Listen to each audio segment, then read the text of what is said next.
নেতা মঞ্জুরুল হক রাহাত ভাইকে নিয়ে আমরা 10টা থেকে এই পর্যন্ত গণসংযোগ করলাম।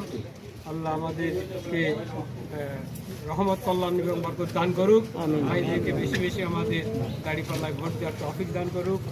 আমাদের আজকের আর একটা প্রোগ্রাম আছে কুলিয়া সংগ্রাম মার্কেটে বিকেল 3টায় রাহাত ভাই থাকবেন এবং ওখানে আমাদের মাওলানা শাহিদুল আলম ভাই আসবেন, রাহাত ভাই থাকবেন, আমরা উপজেলা নেতৃবৃন্দ থাকবো। আপনাদেরকে অনেক কষ্ট দেওয়া হয়েছে, কিছু মনে করবেন না। সামনে নির্বাচন, এইরকম কষ্ট আমাদের পর্যায়ক্রমে করতে হবে। আর আমাদের এই যে গণসংযোগে যেভাবে কাজ এগোয়, ভোটার বাড়ে, অন্য কোনোভাবে এইরকম মনে হয় সম্ভাবনা বাড়ে না। এই জন্য আমরা আমাদের মোল্লাহাটের প্রতিটা ছোট বড়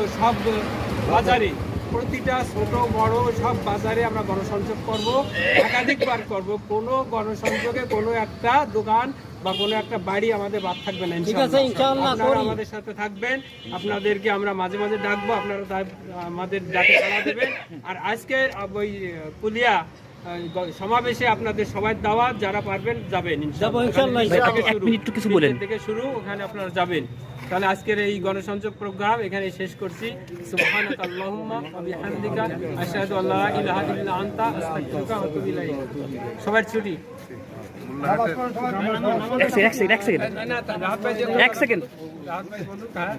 আজকে এই গণসংযোগ কর্মসূচি